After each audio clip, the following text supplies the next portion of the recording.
Good morning दोस्तों। देखिए, पिछली कक्षा में हम लोगों ने, ठीक है, परमाणु की संरचना पढ़ चुके थे। ठीक है, अब हम अगला चैप्टर लेके चल रहे हैं, चैप्टर 5 है।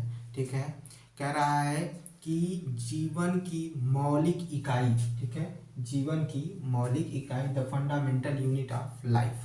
हम इस चैप्टर के बारे में अब पढ़ेंगे। ठीक है, देखिए, फंडामेंटल यूनिट ऑफ लाइफ जो है, ठीक है, कह रहा है कि जो जीवन की इकाई कहाँ से शुरू हुई है। ठीक है, हमारे जीवन, हमारा जो ये पूरी पूरी बॉडी बनी हुई है। ठीक है, जीवन का मतलब यहाँ पर कहा जा रहा है एक जीव जिसकी संरचना की गई है। ठीक है, उसके बारे में, जैसे हम एक घर बनाते हैं, एक कमरा बनाते हैं, तो उसमें हम क्या करते हैं, इकाई के रूप में क्या लेते हैं, ईंट को लेते हैं। ठीक है, और उस ईंट को रखते रखते हम क्या करते हैं, पूरा एक घर तैयार करते हैं। तो उसी तरह से हमने क्या किया, हमारी ये पूरी बॉडी जो है ये, ठीक है, इसकी किसकी बनी हुई है, तो इसकी इकाई क्या है, कोशिका है, यानी सेल है। ठीक है, तो इसके बारे में हम लोग क्या करेंगे, अध्ययन करेंगे। ठीक है, देखिए, एक बात मेरी याद कर लीजिए, मेरे वीडियो को सिर्फ आप देखिए। ठीक है, और जो मैं इसमें नोट्स दे रहा हूँ उसको आप पढ़िए, स्क्रीनशॉट लीजिए और उसको रिपीट करिए। सिर्फ आपको मैं बता देता हूँ, सारे टीचर कहेंगे कि लिखिए, पढ़िए, दुनिया भर का जो भी बताना बताइए, मैं सिर्फ इतना कहता हूँ कि आप रिवीजन करिए, मेरे वीडियो को सिर्फ देखिए और रिवीजन करिए, आपका पूरा टॉपिक क्या हो जाएगा, तैयार हो जाएगा। आपको बहुत मेहनत करने की जरूरत नहीं है। दूसरी चीज़, ये जितना भी बन रहा है वीडियो, इसमें मेरा वो पूरा शार्ट नोट है। ठीक है, क्या है, शार्ट नोट है, इसमें आपको बहुत ज़्यादा परेशान होने की ज़रूरत नहीं है। बस आप सिर्फ इसको, आप क्या करिए, बार बार देखिए, बार बार इसको लर्न करिए, आप बार बार इसको दोहराइए, देखिए सारी चीज़ें तैयार हो जाएंगी। तो आइए बात करते हैं कोशिका पर। तो कोशिका की खोज, ठीक है, किसने की थी, तो कोशिका की खोज रॉबर्ट हुक ने की थी, ये सब जानता है। और कोशिका की खोज रॉबर्ट हुक ने 1665 में किया था। कार्क की पतली काट जो होती थी, ठीक है, कार्क की पतली काट का मतलब यहाँ पर क्या हो गया है, तो आपको कहा जा रहा है कि ये क्या है, ये पेड़ की एक छाल है। ठीक है, उसी के बारे में कहा जा रहा है। तो रॉबर्ट हुक ने जब उसको देखा तो उसमें उन्हें प्रकोष्ठ दिखाई दिया। ठीक है, जैसे मधुमक्खी का छत्ता आप लोग देखते हैं ना, वो मधुमक्खी का छत्ता की तरह उसमें क्या हुआ था, प्रकोष्ठ बना हुआ था। ठीक है, और सेल का मतलब होता है छोटा कमरा। तो इसी प्रकोष्ठ को उन्होंने क्या कर दिया, छोटे कमरे के रूप में दिखाया और इसे क्या नाम दे दिया, सेल दे दिया। तो मैंने आपको क्या बताया, अब ये सेल प्रकोष्ठ मत याद रखिएगा, बस याद रखिए कि सेल का मतलब क्या होता है, छोटा कमरा होता है, पहली चीज। और इसमें कोशिका की खोज किसने की थी, तो कोशिका की खोज की थी, किसने की थी, तो रॉबर्ट हुक ने की थी। और ये रॉबर्ट हुक ने जिस कोशिका की खोज की थी, यह कोशिका जीवित नहीं थी। ठीक है, पहली चीज तो ये जान लीजिए। ठीक है, तो उन्होंने 1665 ईस्वी में कोशिका की खोज कर दी थी। ये हो गई बात आपकी। उसके बाद क्या बताया, तो एक और साइंटिस्ट आए, ठीक है, जिन्होंने तालाब से पानी को लिया, यानी तालाब के जल को लिया और उसमें जीवित कोशिका की खोज की। ठीक है, और उनका नाम था ल्यू वेन हक था। ठीक है, ल्यू वेन हक उनका नाम था। ठीक है, जिन्होंने, कह रहा है कि जिन्होंने आपके कोशिका की खोज 1674 ईस्वी में जीवित कोशिका की खोज की थी। और ये कहाँ पर किए थे, तो तालाब से किए थे। ठीक है, तालाब के जल में से जीवित कोशिका की खोज किए थे। और ये कब किए थे, जब उनके पास क्या हो, उन्नत किस्म की सूक्ष्मदर्शी प्राप्त हुई, या उन्नत किस्म की सूक्ष्मदर्शी बनाई गई, उसके जरिए उन्होंने क्या कर दिया था, तो उन्होंने 1674 ईस्वी में सबसे पहले उन्नत सूक्ष्मदर्शी की सहायता से जल में जीवित कोशिका की खोज कर दी थी।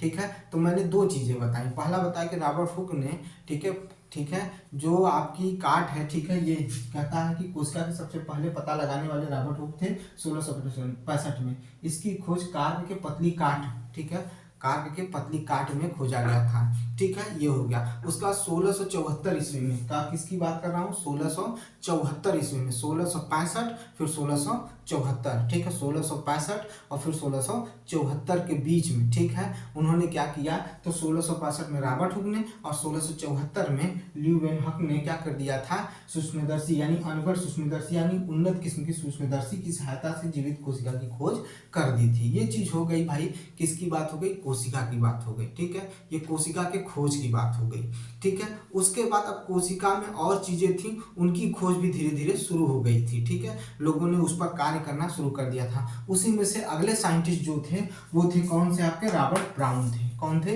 Robert brown. इन्होंने 1831 में, कब दिया? तो 1831 में, ठीक है, रॉबर्ट ब्राउन ने 1831 में कोशिका के केंद्र का पता लगा दिया, ठीक है। 1831 में देखिए, 1665 ईस्वी में रॉबर्ट हुक ने कोशिका की खोज की, ठीक है, जो कि जीवित नहीं थी। और फिर उसके बाद 1674 में किसने जीवित कोशिका खोज कर दी? तो ल्यूवेन हॉक ने कर दी। उसके बाद जो रॉबर्ट ब्राउन थे उन्होंने कोशिका के केंद्र का पता लगाया, ठीक है, कोशिका के केंद्र का क्या लगा दिया? पता लगा दिया। उसके बाद एक आते हैं जेई पुरकंज, ठीक है, ठीक है, जेई, ठीक है, पुरकंज, ठीक है, जेई पुरकंज ने 1839 में, जेई पुरकंज ने 1839 में, 1839 में, कौन? जेई पुरकंज ने 1839 में कोशिका में पाए जाने वाले तरल पदार्थ को, ठीक है, कोशिका में जो तरल पदार्थ था उसको उन्होंने नाम दे दिया, जीव द्रव्य नाम दिया। क्या नाम दिया? जीव द्रव्य नाम दिया। फिर आते हैं कौन? एम, देखिए, एम स्लीडन एंड स्वान, ठीक है, एम स्लीडन एंड टी स्वान, ठीक है। जो एम स्लीडन थे उन्होंने 1800, देखिए यहाँ पर 1838 में और 1839 में टी स्वान, एम स्लीडन 1838 में और टी स्वान 1839 में कोशिका का सिद्धांत दिया, कोशिका का सिद्धांत दिया। कौन दिया भाई? तो एम स्लीडन और टी स्वान ने। एम स्लीडन 1838 में और 1839 में टी स्वान ने कोशिका का सिद्धांत दिया, जो आप पिछली कक्षा में पढ़ चुके हैं, कोशिका के सिद्धांत के बारे में पिछली कक्षा में पढ़ चुके हैं। उसी के बाद देखिए, उसी के बाद क्या हुआ? जो विरचो थे, ठीक है, कौन थे? विरचो ने 1855 में, कब? तो भैया जो विरचो थे 1855 में इस सिद्धांत को आगे बढ़ाया, ठीक है, तो इस सिद्धांत को आगे बढ़ाया। मैं देखिए फिर से दोहरा देता हूँ आपको चीजें, ताकि आप सिर्फ मेरा वीडियो देख लीजिए तो सिर्फ लर्न हो जाए चीजें, ठीक है। तो सुनिएगा, फिर से मैं बता देता हूँ। कार्क की पतली काठ, ठीक है, ये कार्क की पतली काठ थी, इसमें क्या कर दिया था, क्या किया था, जो क्या कहते हैं, रॉबर्ट हुक ने 1665 ईस्वी में एक, मतलब क्या कर दिया था, कोशिका की खोज कर दी थी, ठीक है, और ये कोशिका जीवित नहीं थी, ठीक है। और इन्होंने बताया कि सेल का शाब्दिक अर्थ क्या होता है? छोटा कमरा। पहली चीज ये खत्म हो गई। उसके बाद जब सूक्ष्मदर्शी का आविष्कार हुआ, सूक्ष्मदर्शी और विकसित हुई, ठीक है। अच्छा, इन्होंने जिस सूक्ष्मदर्शी से खोज की थी रॉबर्ट हुक ने, उसका नाम अनगढ़ सूक्ष्मदर्शी था, लेकिन उसके बाद सूक्ष्मदर्शी और विकसित हुई। तब क्या हुआ कि जो आपके ल्यूवेन हॉक थे, ठीक है, ल्यूवेन हॉक जो थे वो 1674 ईस्वी में, कब की बात कर रहा हूँ? तो 1674 ईस्वी में क्या कर दिए थे, तालाब का जो जल था उसमें जीवित कोशिका की खोज इन्होंने कर दी थी। जीवित कोशिका की खोज 1674 में हुई थी। 1665 में मृत कोशिका की खोज हुई थी, ठीक है। और ये मृत कोशिका देखने में मधुमक्खी के जैसे छत्ते प्रकोष्ठ बने होते हैं उस तरह था इसमें, ठीक है। पहली चीज, छोटे छोटे कमरे के रूप में, ये हो गई 1665 और 1674 की बात करता हूँ। फिर आगे बढ़िएगा, मैं कहना चाह रहा हूँ कि जब उन्होंने ये इतना होने के बाद जब सूक्ष्मदर्शी विकसित होती चली गई तो अलग अलग चीजें खोजना शुरू हो गया। उसी कड़ी में आ गए रॉबर्ट ब्राउन। कौन आ गए? Robert brown. रॉबर्ट ब्राउन ने 1831 में, ठीक है, रॉबर्ट ब्राउन जो थे 1831 में केंद्र की खोज कर दी, कोशिका के अंदर केंद्र की खोज कर दी रॉबर्ट ब्राउन ने 1831 में, ठीक है, कोशिका के अंदर, ठीक है, कोशिका के केंद्रक या कोशिका के अंदर जो केंद्रक है उसका पता लगा दिया। उसी के आगे फिर आगे बढ़ते हैं तो 1839 में कौन भाई? तो जेई पुरकंज जो थे उन्होंने कहा कि कोशिका के अंदर एक तरल पदार्थ पाया जाता है, ठीक है, और ये तरल पदार्थ क्या है? जीव द्रव्य है, क्योंकि ये तरल पदार्थ जो होता है इसमें कई फंक्शन होते हैं, ठीक है, ठीक है, आगे हम इसके बारे में पढ़ेंगे, ठीक है, ठीक है, ताकि कोशिका क्या कर सके? फंक्शन कर सके, कोशिका जीवित रह सके, ऊर्जा ले सके, तो इसीलिए इसका नाम जीव द्रव्य रख दिया गया। ये हो गई चीजें। फिर उसके बाद कोशिका के सिद्धांत की बात आती है। कोशिका के सिद्धांत दो लोगों ने दिया, बेसिक सिद्धांत दो लोगों ने दिया है, ठीक है। पहले थे एम स्लीडन थे जो 1838 में, और टी स्वान जो थे 1839 में क्या दिए थे, कोशिका का सिद्धांत दिए थे। इसी कोशिका के सिद्धांत को बढ़ाने का काम किया था 1855 में विर्चू ने किया था। किसने किया था, तो विर्चू ने किया था। ये हो गए आपके कोशिका के बारे में कुछ जानकारी। अब आगे हम बढ़ते हैं। देखिए इसी में एक चीज और, एक कड़ी चीज जुड़ जाती है कि कोशिका के अंगों की खोज होना शुरू हुआ, कोशिका के घटक की खोज शुरू हुई। तो कोशिका की घटक शुरू कब हुई, कैसे हुई, तो कोशिका के जो घटक थे, ठीक है, वो उनकी खोज करने के लिए क्या हुआ, जब इलेक्ट्रॉन सूक्ष्मदर्शी, ठीक है, किसकी बात कर रहा हूं मैं, पहले इसका स्क्रीनशॉट ले लीजिए। चलिए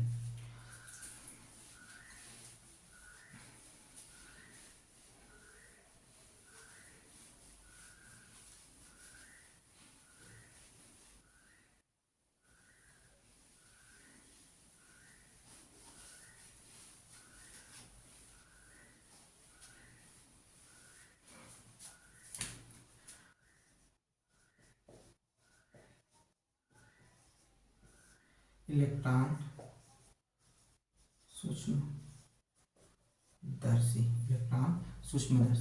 इलेक्ट्रॉन सूक्ष्मदर्शी की खोज हुई थी 1940 में।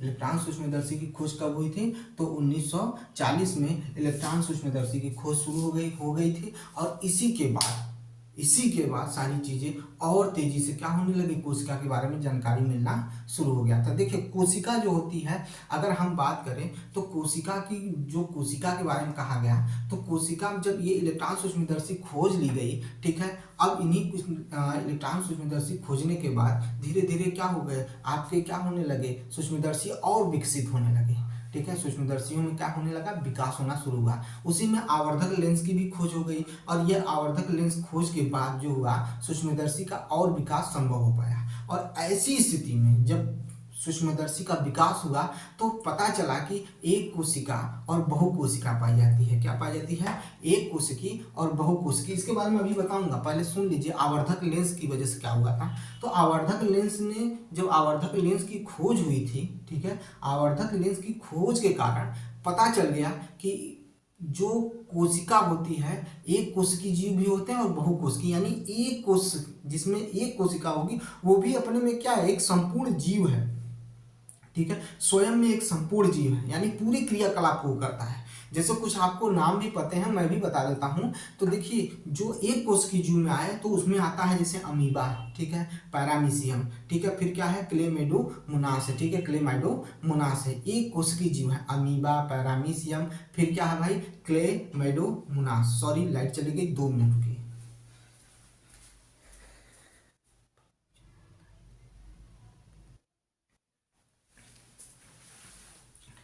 देखिए आवर्धक लेंस, देखिए हम अभी लाइट चली गई थी, देखिए क्या बात कर रहे हैं समझिएगा, 2 मिनट।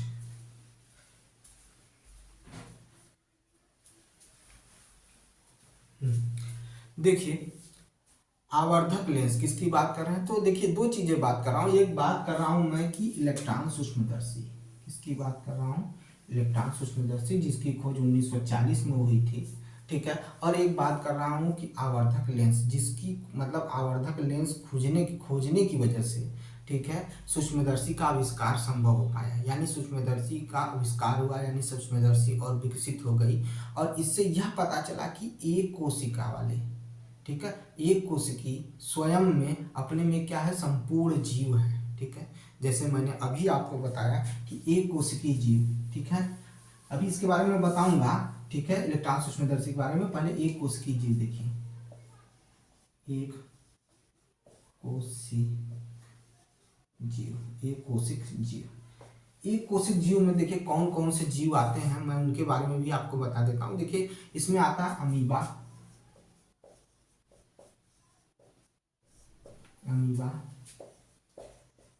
पैरा, देखिए एक चीज और सुन लीजिए कि जितने भी मैं इनके बारे में लिखा रहा हूँ, कुछ सोच समझ के लिखा रहा हूँ, इसको जरूर नोट करिए। ऐसा ना हो कि खाली लिख लिए छोड़ दिए, ऐसा नहीं, इसको लिखिए और याद करिए, क्योंकि ये जरूरी है, इंपॉर्टेंट है, ठीक है। ऐसा नहीं है कि मैंने लिख दिया तो इसको बस देख लिए छोड़ दिए, नहीं, इसको लर्न करिए बार बार, ठीक है। तो इसमें आ गया पैरामीशियम, ठीक है, क्लेमिडो, ठीक है, मोनास, ठीक है। देखिए अमीबा, पैरामीशियम, क्लेमिडोमोनास, ठीक है, बैक्टीरिया व बैक्टीरिया, ये भी क्या है आपके, क्या है, एक कोशिकीय जीव है। ये क्या है आपके, एक कोशिकीय जीव है। तो अमीबा, पैरामीशियम, क्लेमिडोमोनास, ठीक है, बैक्टीरिया एक कोशिकीय जीव है, ठीक है। तो ये किससे संभव हो पाया है, इनके में विभेद, यानी एक कोशिकीय और बहुकोशिकीय, ठीक है, बहुकोशिक जीव में अंतर कैसे हो पाया, तो आवर्धक लेंस के जरिए हुआ। किसके लेंस के जरिए हुआ, तो आवर्धक सूक्ष्मदर्शी या आवर्धक लेंस कह लीजिए, उसके जरिए हुआ। अब बहुकोशिकीय में कौन कौन सा आ जाता है भाई, फंजाई, जिसमें आप किसको रखते हैं, कवक, और भी जान लीजिए जानवर हो गए, ठीक है, जो बड़े जीव हैं, बस सीधा सीधा समझिए बड़े जीव हैं, ठीक है, पादप हो गए यानी पौधे हो गए, उसको कहाँ रखा गया, बहुजीव कोशिकीय। अब देखिए एक चीज सुन लीजिए, बहुकोशिकीय जीव में क्या होता है, कोशिकाओं, बहुकोशिकीय जीव जो होते हैं उसमें कोशिकाओं का क्या होता है, संलयन होता है, यानी ढेर सारी कोशिकाएं मिलती हैं और विभिन्न अंगों का निर्माण करती हैं, जैसे हमारा हृदय हो गया, हमारे हाथ हो गए, ठीक है, हमारा ब्रेन हो गया, हमारे पेट हो गए। तो इसमें क्या होते हैं, ढेर सारी कोशिकाएं मिलकर इनका क्या करती हैं, निर्माण करती हैं। और यही कोशिका क्या करती हैं, इसी को कहा जाता है कि अपना कोशिका, ये कोशिका क्या करती है, अपने कार्य को विभाजित कर लेती हैं, ठीक है।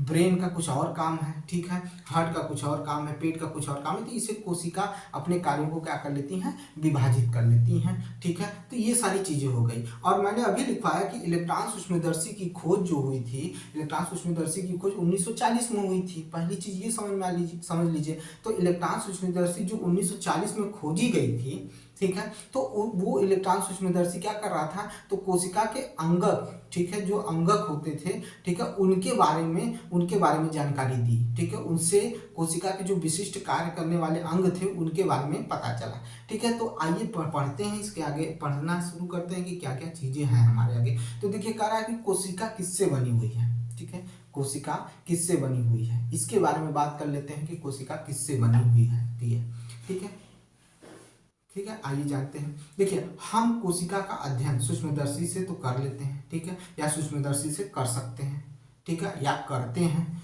तो हमें लगभग प्रत्येक कोशिकाओं में 3 विशिष्ट गुण दिखाई देते हैं, ठीक है। मैंने क्या कहा,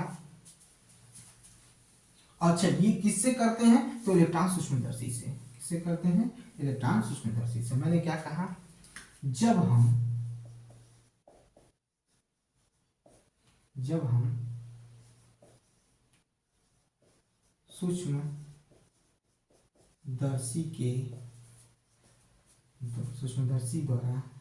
सूक्ष्मदर्शी द्वारा कोशिका का अध्ययन करते हैं तो हमें 3 गुण दिखाई पड़ते हैं। 3 गुण दिखाई पड़ते हैं, कौन कौन से, पहला सुन लीजिए, जिसको आप कहते हैं प्लाज्मा झिल्ली कहते हैं, यानी कोशिका झिल्ली। मैंने क्या कहा, प्लाज्मा झिल्ली। देखिए प्लाज्मा झिल्ली या कोशिका झिल्ली, ठीक है। पहला क्या हो गया आपका, प्लाज्मा झिल्ली। ये क्या है, जब इलेक्ट्रॉन सूक्ष्मदर्शी से हम इनके बारे में पता करते हैं या इनके अंदर झांकते हैं तो हमें 3 गुण दिखाई देते हैं। तो पहला हमने बता दिया प्लाज्मा झिल्ली या सेल झिल्ली, इसी को प्लाज्मा मेम्ब्रेन या सेल मेम्ब्रेन भी कहते हैं, इसका पता चलता है। फिर उसके बाद आपको क्या पता चलता है, केंद्रक का पता चलता है,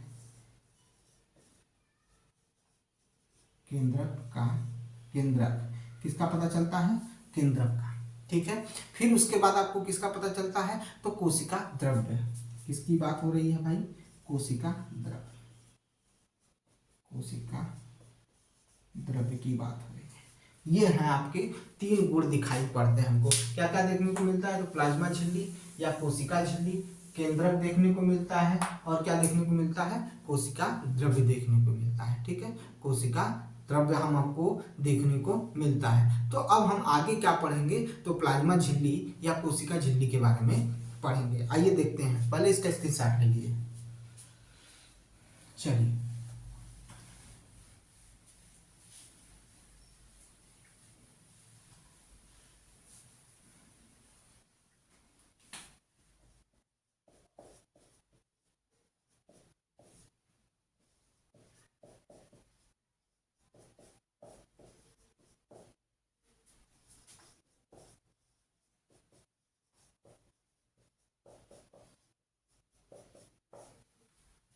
प्लाज्मा झिल्ली, प्लाज्मा झिल्ली अथवा कोशिका झिल्ली, इसी को क्या कहा जाता है, प्लाज्मा मेम्ब्रेन या सेल मेम्ब्रेन। देखिए,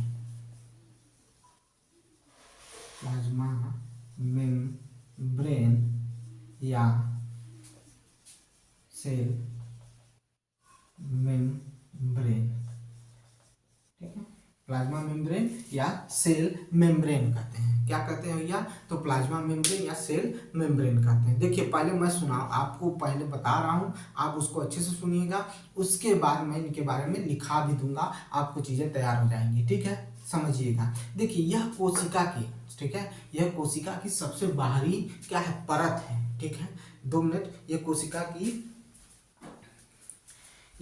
की क्या है, सबसे बाहरी परत है, ठीक है। क्या होती है ये, कोशिका की सबसे बाहरी परत होती है, पहली चीज हो गई।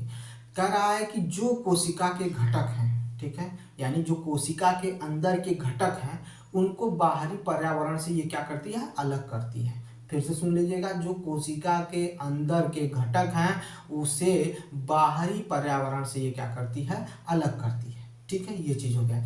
ये झिल्ली कुछ पदार्थ को, ठीक है, यानी कुछ पदार्थ को अंदर आने भी देती है और बाहर जाने भी देती है। मैंने क्या कहा कि यह जो झिल्ली है, यह झिल्ली कुछ पदार्थ को अंदर अथवा बाहर जाने देती है, ठीक है। किसकी बात कर रहे हैं हम, कोशिका झिल्ली की बात कर रहे हैं।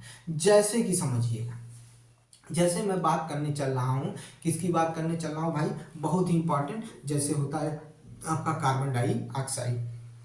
किसकी बात कर रहा हूँ, कार्बन डाइऑक्साइड और ऑक्सीजन, जो क्या होते हैं, समय समय पर कोशिका के अंदर और बाहर आते और जाते रहते हैं, ठीक है। और इनके आने जाने की प्रक्रिया को हम आगे अगर पढ़े हैं तो समझें, तो इनको क्या कहा जाता है, विसरण कहा जाता है, ठीक है। क्या कहा जाता है, विसरण कहा जाता है, ठीक है। ये ध्यान देखिएगा, मैंने क्या कहा, अंदर बाहर आने जाने की क्रिया को क्या कहा जाता है, विसरण कहा जाता है। ये चीज आ गई। देखिए, मैंने क्या कहा कि जो ये झिल्ली है, किसकी, कौन सी झिल्ली, तो प्लाज्मा झिल्ली, ठीक है। ये बाहरी परत है कोशिका की, ठीक है। और ये क्या करती है, कोशिका के अंदर के घटक को और बाहर के घटक को अलग करती है, यानी उनके बीच में क्या करती है, अलग रखती है, ठीक है। और इसी झिल्ली से कुछ पदार्थ अंदर जाते हैं और बाहर आते हैं, ठीक है। इसी कारण, ठीक है, इसी कारण इसे वर्णात्मक, ठीक है, वर्णात्मक पारिगम झिल्ली कहते हैं, ठीक है, वर्णात्मक पारिगम झिल्ली कहते हैं। कुछ पदार्थ जैसे CO2, ठीक है, किसकी बात मैं कर रहा हूँ, CO2 और ऑक्सीजन व ऑक्सीजन, ठीक है, क्या होते हैं, इसी झिल्ली के जरिए क्या होते हैं, इनका विसरण प्रक्रिया की जाती है, यानी झिल्ली से आर पार जाने की प्रक्रिया को ही विसरण कहा जाता है। विसरण प्रक्रिया के बारे में, ठीक है, विसरण प्रक्रिया के बारे में हम लोग क्या किए हैं, पिछली कक्षाओं में पढ़ चुके हैं, ठीक है। तो अब उसके बारे में ज़्यादा न जानते हुए, आपने उसको पिछली कक्षाओं में पढ़ चुके हैं, तो उस पर ज़्यादा ध्यान मत दीजिएगा, और अगर नहीं पढ़े तो उसको जाकर एक बार पढ़ लीजिए, आपको बहुत आसान है, वो समझ में आ जाएगा, ठीक है। उसमें बहुत ज़्यादा मेहनत करने की ज़रूरत आपको नहीं है। आप समझिए ध्यान से मैं क्या कह रहा हूँ। देखिए, विसरण में क्या होता है, अगर ऐसी बात है कि अगर आपको नहीं समझ में आ रहा तो मैं बता देता हूँ कि विसरण क्या होता है। तो विसरण में ये होता है कि विसरण में जो विलयन होते हैं, या मैं कहूँ कोई पदार्थ जो होता है, वो उच्च सांद्रता से निम्न सांद्रता की ओर क्या करता है, गति करता है, ठीक है। यानी पदार्थ की जो गति होती है विसरण में, ठीक है, पदार्थ की गति, पदार्थ की गति, पदार्थ की गति उच्च सांद्रता से निम्न सांद्रता की ओर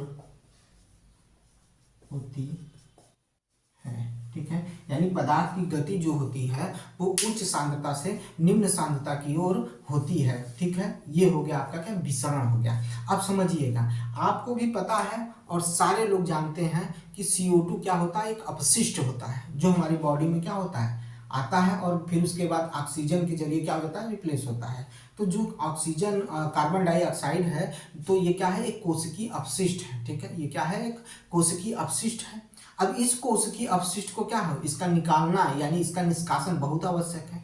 तो जब ये इसका निष्कासन हम नहीं करेंगे तो हमारे लिए क्या होगा, यह हानिकारक होगा। तो सुनिएगा ध्यान से, जब सेल में, कोशिका में ये इकट्ठा होना शुरू करेगा तो इसकी सांद्रता बढ़ती है। ठीक है, तो इसकी सांद्रता इतनी बढ़ जाती है कि बाह्य कार्बन डाइऑक्साइड जो होता है, यानी पर्यावरण में जो कार्बन डाइऑक्साइड है और अंदर कोशिका के अंदर कार्बन डाइऑक्साइड है, इनके बीच में क्या देखने को मिल जाता है, तो अंतर देखने को मिल जाता है। यानी अगर हम कहें तो बाहर के कार्बन डाइऑक्साइड की सांद्रता की अपेक्षा, ठीक है, बाहर के कार्बन डाइऑक्साइड की सांद्रता जो है उसकी अपेक्षा कोशिका के अंदर जो कार्बन डाइऑक्साइड है, ठीक है, उसकी सांद्रता उच्च हो गई। और मैंने अभी बताया कि उच्च सांद्रता से निम्न सांद्रता की ओर क्या होता है, इसका विसरण होता है, यानी ये गति करता है। तो जैसे ही बाहर और अंदर दोनों की, ठीक है, विलयन की सांद्रता में अंतर देखने को मिलेगा, तो जो उच्च सांद्रता वाला जो पदार्थ है यानी कार्बन डाइऑक्साइड है, वो कोशिका से क्या हो जाएगा, निम्न सांद्रता की ओर यानी बाहर निकल जाएगा। क्या हो जाएगा, वही कार्बन डाइऑक्साइड क्या हो जाएगा, बाहर निकल जाएगा। इसी प्रक्रिया को कहा जाता है क्या, विसरण कहा जाता है। इसमें पदार्थ क्या हुआ, जो कार्बन डाइऑक्साइड है ये एक अपशिष्ट पदार्थ है और यह अपशिष्ट पदार्थ क्या हो गया, उच्च सांद्रता के साथ कार्बन डाइऑक्साइड जो है ये उच्च सांद्रता के साथ कोशिका में है। अब बाहर का जो सांद्रता है कार्बन डाइऑक्साइड की वो कम हो गई, तो उच्च सांद्रता से निम्न सांद्रता की ओर क्या हो जाएगा, उसका विसरण हो जाएगा, यानी वो गति कर जाएगा। यही प्रक्रिया क्या चलता है, ऑक्सीजन के साथ चलता है। ऑक्सीजन में भी सेम यही प्रक्रिया देखने को मिलती है। क्या होता है कि बाहर जो ऑक्सीजन है उसकी सांद्रता बढ़ जाती है कंपेयर टू, यानी तुलना में कहा जाए तो अंदर, यानी कोशिका के अंदर ऑक्सीजन की सांद्रता जब घटती है तो बाहर कोशिका के बाहर जो सांद्रता होगी ऑक्सीजन की वो बढ़ जाएगी। और जैसे ही ऑक्सीजन बाहर की सांद्रता, ऑक्सीजन की सांद्रता बढ़ेगी और अंदर की सांद्रता, ऑक्सीजन की सांद्रता कम होगी, तो इनके बीच में अंतर देखने को मिलेगा। और जैसे ही यह अंतर देखने को मिलेगा तो ऑक्सीजन क्या हो जाएगा, सांद्रता यानी उच्च सांद्रता से निम्न सांद्रता यानी कोशिका के अंदर ऑक्सीजन क्या करने लगेगा, जाना शुरू कर देगा। ये है आपका विसरण, किसका, तो ऑक्सीजन का विसरण है। ठीक है, ये प्रक्रिया किसमें चल रही है, आपके किसमें चल रही है भाई, तो कार्बन डाइऑक्साइड और ऑक्सीजन किसमें चल रही है, तो कोशिका के अंदर चल रही है। और यही प्रक्रिया कौन कराता है, तो ये प्रक्रिया कराता है प्लाज्मा झिल्ली, जिसे कोशिका झिल्ली भी कहते हैं। ठीक है, समझ में आई की बात नहीं। ठीक है, अगर इसको आप 2 बार 3 बार सुनेंगे एकदम सिंपल हो जाएगा। ठीक है, ये चीज एकदम सिंपल हो जाएगी, आपको इसमें बहुत ज़्यादा मेहनत करने की जरूरत नहीं। मैंने सीधा बता दिया कि जो आपका प्लाज्मा झिल्ली है या कोशिका झिल्ली जो है ये क्या करती है, जो पदार्थ कोशिका के अंदर होते हैं या कोशिका के बाहर होते हैं उनको आने जाने की अनुमति देती है। ठीक है, इससे आ जा सकते हैं, ये चीज देखने को मिला। और मैंने ये बताया कि विसरण जो प्रक्रिया होती है तो उसमें विसरण में क्या होता है, उच्च सांद्रता से निम्न सांद्रता की तरफ क्या होते हैं, पदार्थ क्या करते हैं, गति करते हैं। कार्बन डाइऑक्साइड जब कोशिका के अंदर अधिक हो जाता है, उसकी सांद्रता अधिक हो जाती है कंपेयर टू बाहर, तो क्या हो जाएगा, वो उच्च सांद्रता की वजह से बाहर आ जाएगा। ठीक है, और ऑक्सीजन कोशिका के अंदर कम होगा तो बाहर उच्च सांद्रता की वजह से ऑक्सीजन क्या चला जाएगा, अंदर चला जाएगा। अब इसमें क्या लिखवाना है, कुछ नहीं लिखवाना है। आप इसको 1-2 बार हमारी वीडियो को देख लीजिए, आपको चीजें क्या हो जाएंगी, लर्न हो जाएंगी। अब इसी प्रक्रिया पर चलता है जल वाली गति, यानी जल की गति कैसे होती है। ठीक है, तो कह रहा है जल भी विसरण के नियम का क्या करता है, अनुकूल व्यवहार करता है। क्या मैं कह रहा हूं, फिर से सुनिएगा,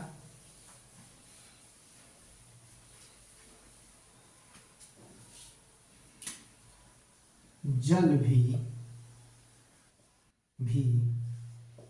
विसरण, ठीक है, जल भी विसरण के नियम के अनुकूल व्यवहार करता है। जल भी विसरण के नियम के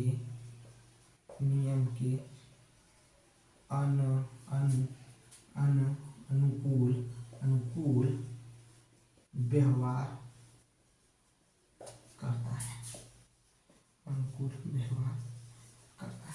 ठीक है, हमने अभी तक कार्बन डाइऑक्साइड की बात की थी, ऑक्सीजन की बात की थी। अब हम जल की बात कर रहे हैं। किसकी बात कर रहे हैं? तो जल की बात कर रहे हैं। जल क्या है? जल के अणु भी क्या करते हैं? गति करते हैं। ठीक है, जल के अणु गति करते हैं। ठीक है, वो भी क्या होते हैं? वर्णात्मक पारगम झिल्ली, यानी जिसे सेल मेम्ब्रेन कहते हैं, उसी के जरिए क्या करते हैं? गति करते हैं। लेकिन जल की गति, ठीक है, वर्णात्मक पारगम झिल्ली के जरिए अंदर और बाहर जब होता है तो इस प्रक्रिया को परासरण कहते हैं। क्या कहते हैं? परासरण कहते हैं। क्या कहते हैं? परासरण कहते हैं। अच्छा, ये भी याद रखिएगा, जो जल है, जल में घुलित पदार्थ, ठीक है, जल में जो घुलित अणु हैं, ठीक है, उसकी वजह से जल की गति को प्रभावित करता है। तो कौन करता है? तो आपके वर्णात्मक पारगम झिल्ली, यानी सेल मेम्ब्रेन। ठीक है, यानी कोशिका झिल्ली क्या होता है?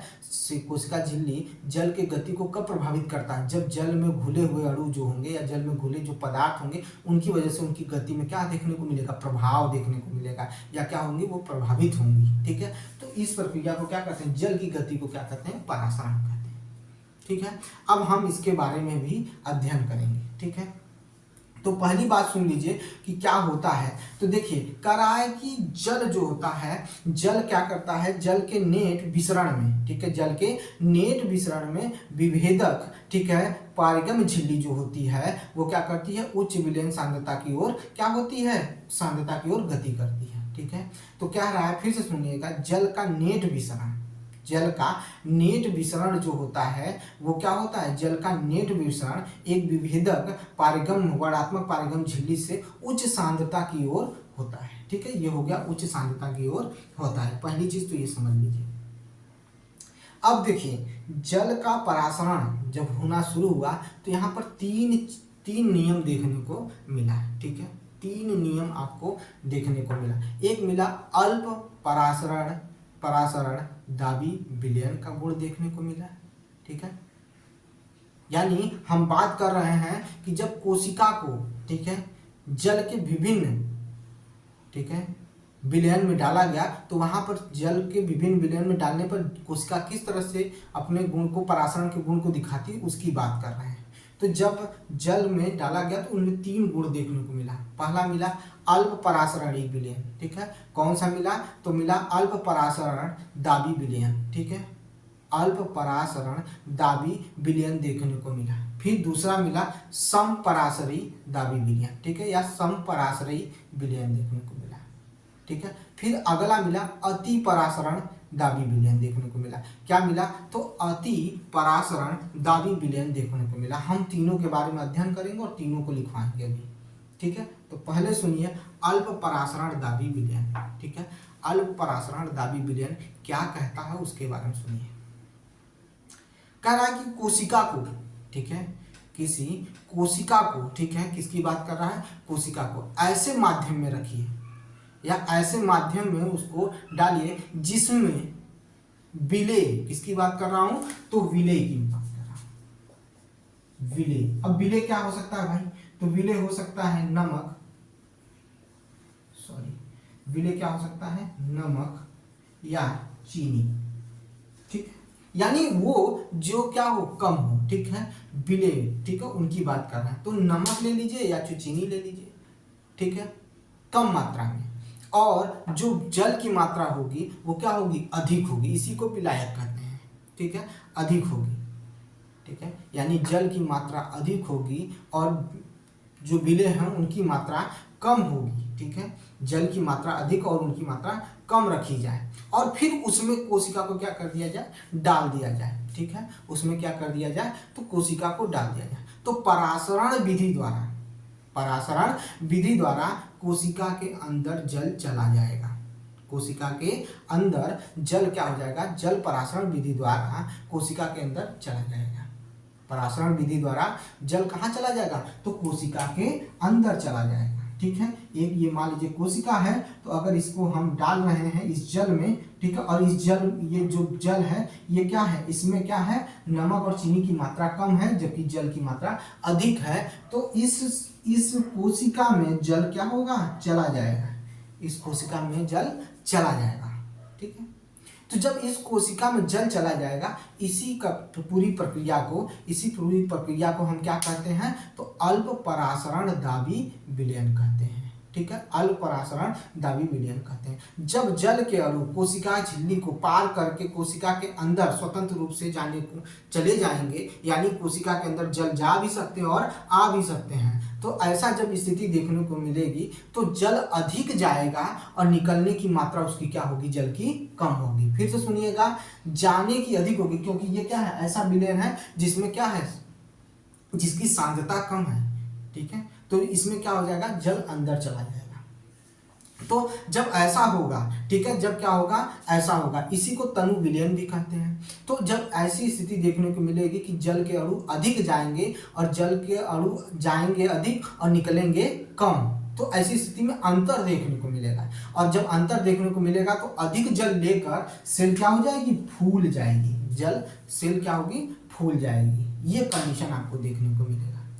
तो जब ये कंडीशन आपको देखने को मिलेगा, इसी को क्या कहा जाता है, अल्प परासरण, ठीक है, परासरण दाबी विलयन, ठीक है, अल्प परासरण दाबी विलयन देखने को मिलता है। चलिए, ये हो गया एक कंडीशन, ये हो गया। दूसरा क्या है, सम परासरण विलयन, ठीक है, सम परासरी दाबी विलयन या सम परासरी विलयन। इसमें क्या कंडीशन है, कह रहा है यदि, ठीक है, यदि कोशिका को ऐसे माध्यम में डाला जाए, यदि कोशिका को ऐसे माध्यम में डाला जाए या ऐसे विलयन में रखा जाए, ठीक है, जिसमें जल की सांद्रता चाहे बाहर और चाहे अंदर दोनों जगह समान, ठीक है, जल को यानी कोशिका को ऐसे विलयन में रखा जाए जिसका जल कोशिका के मतलब बाहर और अंदर, ठीक है, दोनों की सांद्रता समान हो, यानी कोशिका के अंदर भी और कोशिका के बाहर भी सांद्रता समान हो, तो ऐसी स्थिति में जो विसरण होगा, यानी सॉरी परासरण होगा जल का, वो नेट जीरो होगा,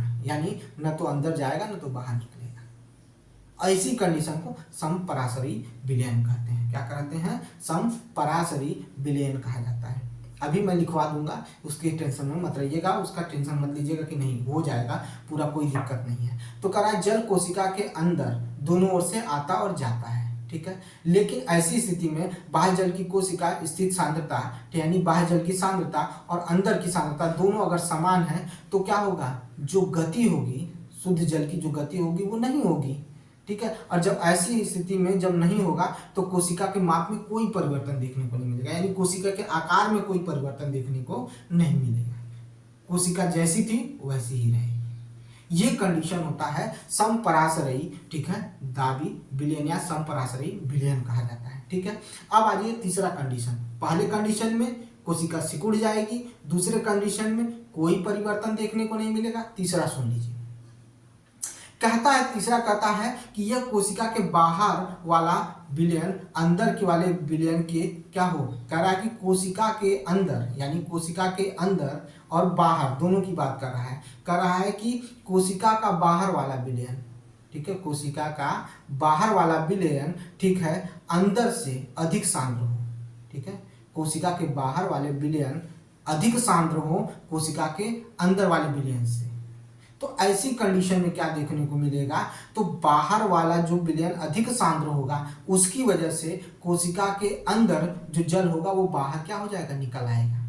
और जब ऐसी कंडीशन देखने को मिलेगा तो बाहर आ जाएगा, तो बाहर आने की वजह से और बाहर आएगा और कम मात्रा में अंदर जाएगा। और ऐसी कंडीशन देखने को मिलेगी, किसमें मिलेगी, तो अति परासरण दाबी विलयन में, अति परासरण दाबी विलयन में ये देखने को मिलेगा। और जब ऐसा कंडीशन देखने को मिलेगा तो आपकी कोशिका क्या हो जाएगी, सिकुड़ जाएगी, आपकी कोशिका क्या हो जाएगी, सिकुड़ जाएगी। और ऐसी कंडीशन को ही हम क्या कहते हैं, अति परासरण दाबी विलयन कहते हैं, ठीक है। ये हो गए आपके परासरण के 3 नियम जो जल पर अप्लाई होते हैं, ठीक है। मैं आपको बारी बारी से सब लिखवा देता हूं ताकि आपको क्या हो जाए, डाउट क्लियर हो जाए। देखिए पहला देखिएगा,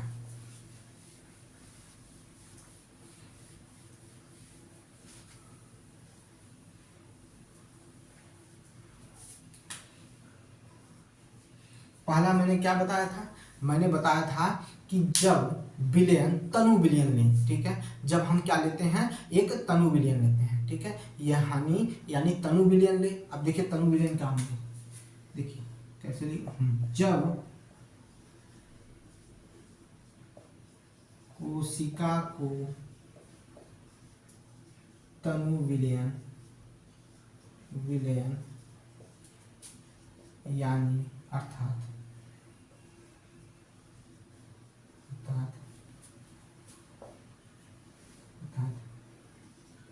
चीनी या नमक कम मात्रा में हो, जबकि जल अधिक हो,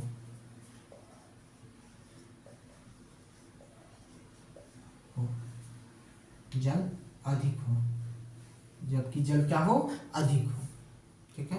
क्या देखने को मिलेगा, जबकि जल क्या हो, अधिक हो।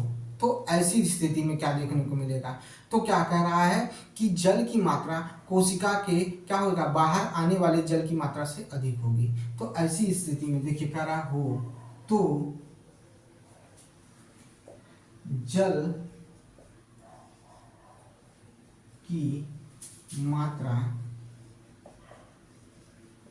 कोशिका में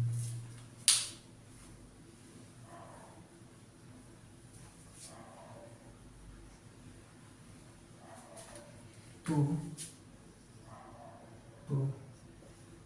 कोशिका से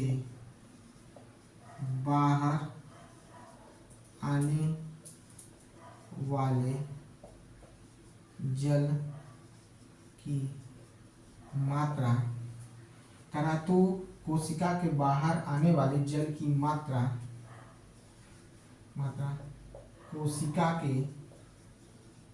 कोशिका के अंदर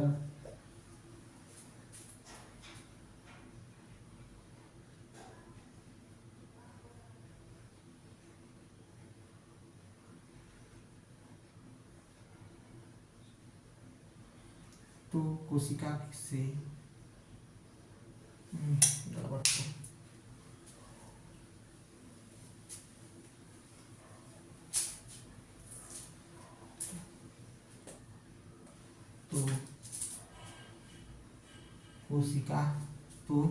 कोशिका के अंदर आने वाली जल की मात्रा अधिक होगी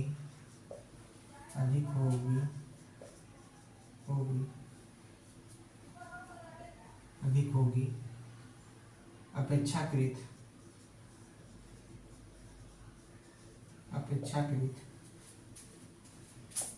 जल के बाहर निकलने वाली मात्रा से, करा तो कोशिका के अंदर, ठीक है, आने वाली जल की मात्रा अधिक होगी अपेक्षाकृत जल के बाहर निकलने वाली मात्रा से। यानी जल, देखिए मैं फिर से बता देता हूं कि जल की मात्रा जो कोशिका के अंदर होगी वो अधिक होगी और कोशिका के बाहर जो जल निकलेगा वो कम होगा। और इसी स्थिति को ऐसी स्थिति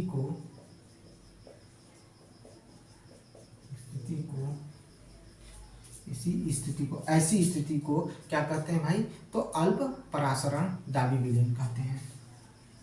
अल्प परासरण दाबी, ठीक है, अल्प परासरण दाबी विलयन कहते हैं।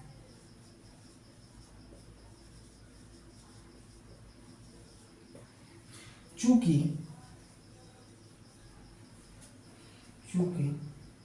जल झिल्ली द्वारा अंदर व बाहर जाने को स्वतंत्र स्वतंत्र हैं तो जल की अधिक मात्रा जाने की वजह से जल की अधिक मात्रा कोशिका में जाने की वजह से जल की अधिक मात्रा कोशिका में जाने की वजह से कोशिका फूल जाएगी।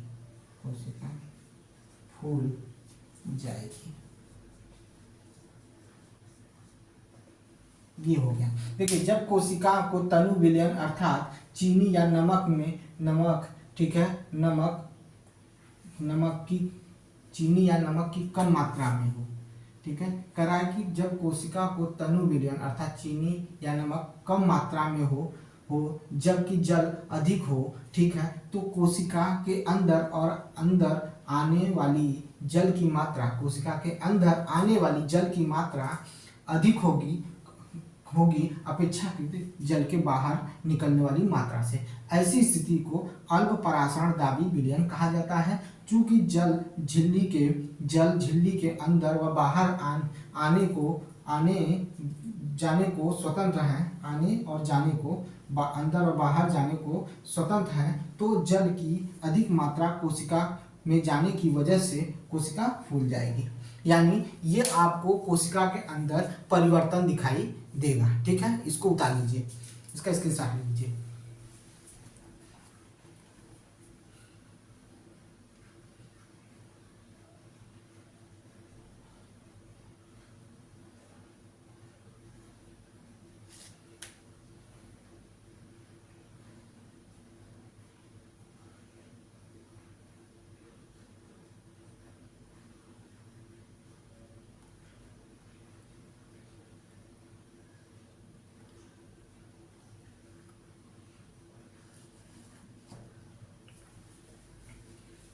चल, ये हो गया आपका पहला पॉइंट।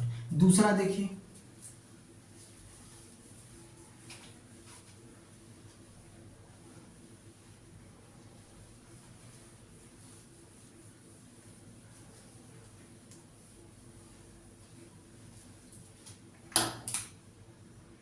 दूसरा कहता है कि जब जल के मतलब किसी कोशिका को ऐसे विलयन में डाला जाए मतलब ऐसे विलयन में रखा जाए ताकि कोशिका के अंदर और कोशिका के बाहर दोनों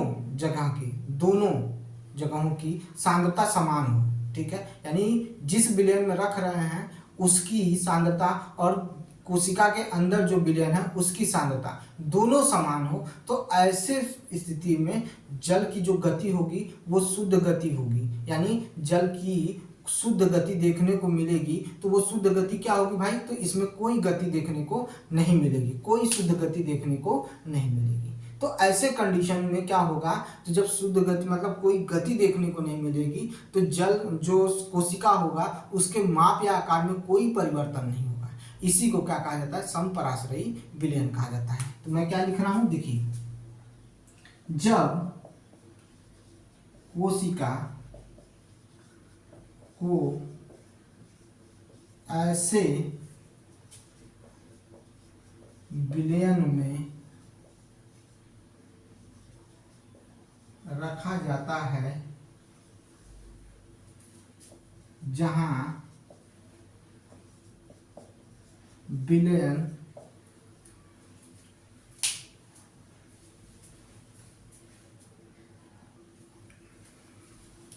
जब कोशिका को ऐसे विलयन में रखा जाता है जहां विलयन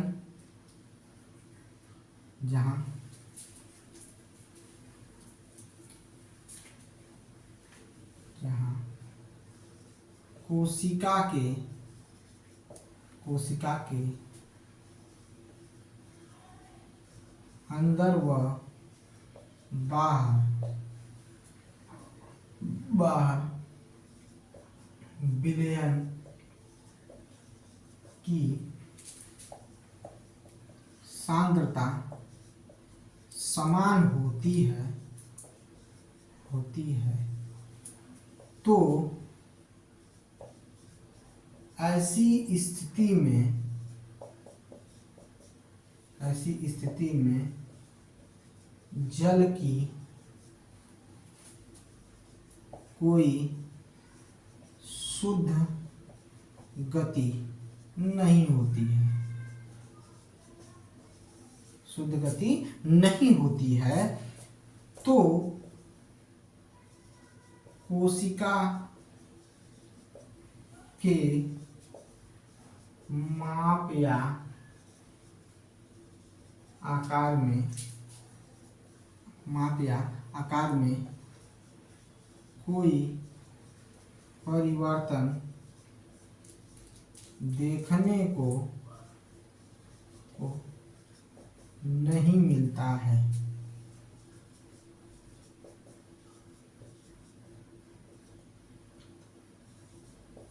इसे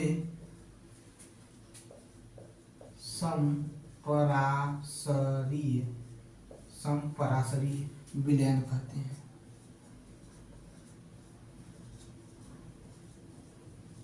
बता दीजिए।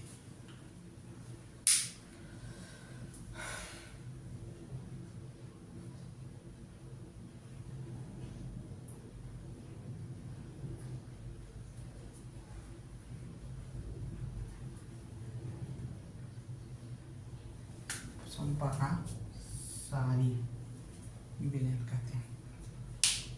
देखिए फिर अगला देखिए तीसरा।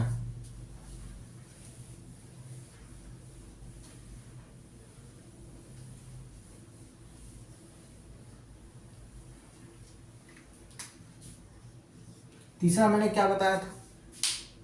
तीसरा कंडीशन ये दिया था कि यदि कोशिका के बाहर, ठीक है, यदि कोशिका के बाहर वाला विलयन, ठीक है, कोशिका के बाहर वाला विलयन अंदर के घोल से अधिक सांद्र हो, कोशिका के बाहर वाला विलयन अंदर वाले से अधिक सांद्र हो, यदि कोशिका के बाहर वाला विलयन, ठीक है, यदि कोशिका के बाहर वाला विलयन कोशिका के अंदर वाले विलयन से अधिक सांद्र हो तो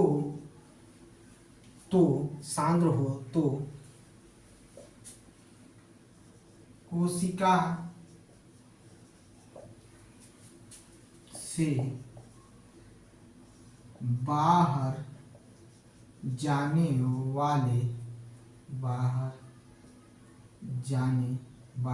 वाले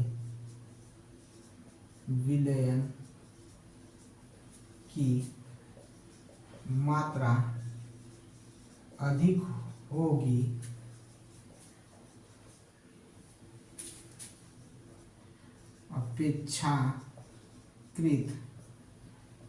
अपेक्षाकृत देखिए क्या करा, बाहर जाने वाले विलयन की मात्रा अधिक होगी, कोशिका से बाहर जाने वाले विलयन की मात्रा अधिक होगी अपेक्षाकृत, ठीक है, कोशिका के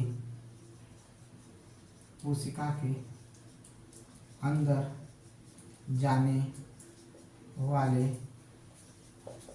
विलयन से। ऐसी स्थिति में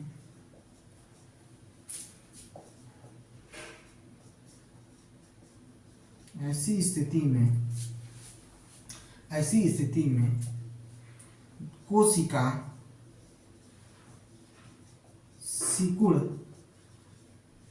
सिकुड़ जाएगी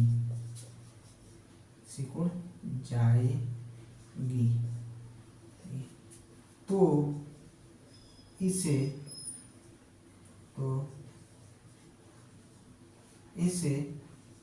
अति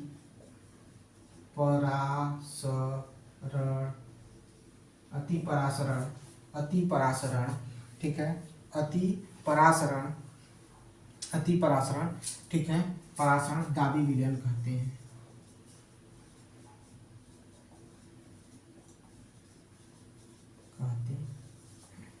उतार लीजिए, ये हो गया आपका कंप्लीट।